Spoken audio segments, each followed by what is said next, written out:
Bonjour et bienvenue dans cette vidéo. Aujourd'hui, je vais vous parler de la ride du lion. Ce sont ces rides que l'on a ici au niveau du troisième œil et qui s'appellent également attention resserrée. Avant de continuer, je me présente, je suis Oriane Cormand, fondatrice de l'Académie du coaching relationnel systémique et spécialiste en face reading, la ride du lion. Ah, ou attention resserrée.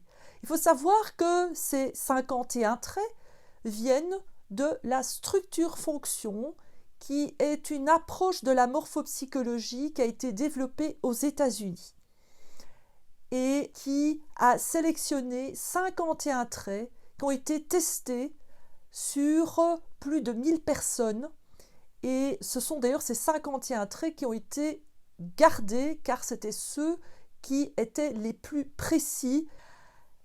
L'attention resserrée qui se remarque soit par un front ici entre les sourcils à la place du troisième œil tout lisse, quel que soit l'âge, ou par la présence d'une, deux ou trois rides ou des sillons profonds verticaux qui viennent séparer et qui donnent cette impression peut-être fâchée ou concentrée. Vous voyez là ce que ça produit, mais bon, moi personnellement, je n'ai pas cette ride du lion très, très profonde.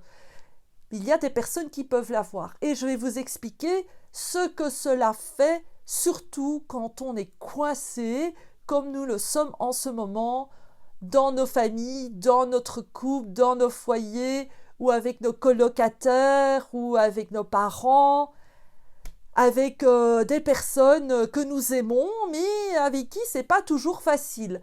Le fait de connaître ce trait va permettre de détendre la relation, d'accepter l'autre tel qu'il est, et surtout de s'accepter tel que nous sommes.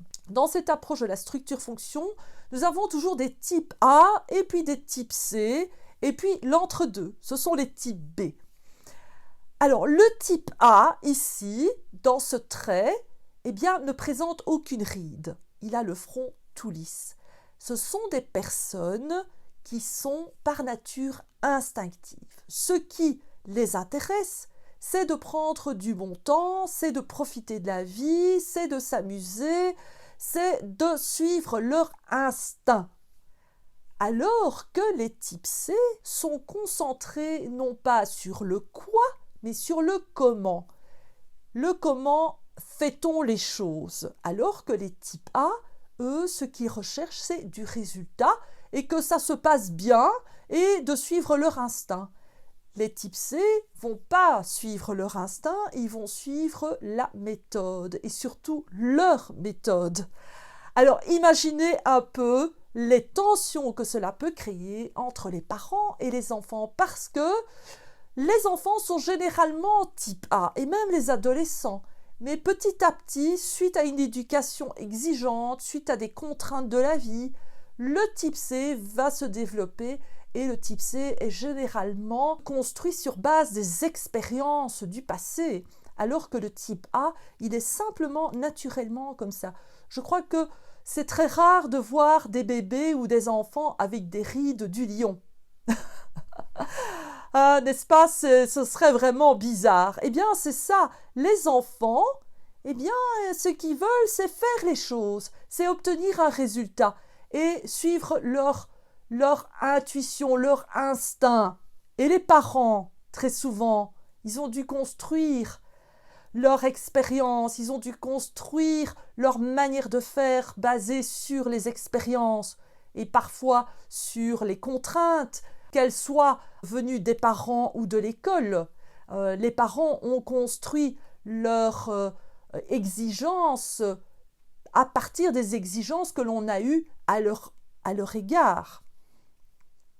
Et donc, cela peut créer pas mal de tensions parce que les enfants, eux, ils vont faire l'exercice, le devoir, comme ils le sentent, et les parents vont dire « Ah non, tu dois faire de cette façon et de cette façon, et il faut suivre le processus, il faut suivre la méthode. » et ça va créer des conflits, ça va créer de la colère, ça va créer des tensions entre les parents et les enfants. Mais également, il faut savoir que le type A est un trait plutôt féminin, le type C est un trait plutôt masculin. La culture a amené les femmes à pouvoir beaucoup plus souvent faire comme elles le sentaient, alors que les hommes devaient suivre les procédures. Très important. Ce que les A doivent faire, c'est peut-être accepter qu'il y ait certaines procédures et peut-être jouer le jeu de les appliquer sans que ce soit trop excessif. Et les types C, c'est de relâcher un petit peu la pression sur son partenaire, sa partenaire, ou sur ses enfants, ou sur ses adolescents. Il n'y a pas de bons et de mauvais traits, il y a juste des manières de fonctionner.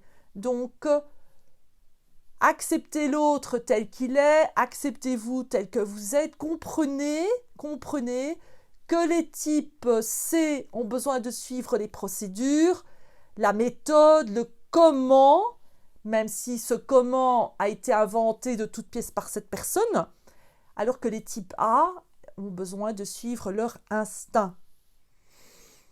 Eh bien, je vous dis à bientôt pour un autre trait. Et surtout, si vous avez aimé cette vidéo, abonnez-vous à ma chaîne, cliquez sur la petite cloche pour être informé des prochaines parutions. Et si vous avez trouvé que cette vidéo pourrait aider des amis, n'hésitez pas à partager sur les réseaux sociaux, je vous en serai très reconnaissante. Et je vous dis à bientôt.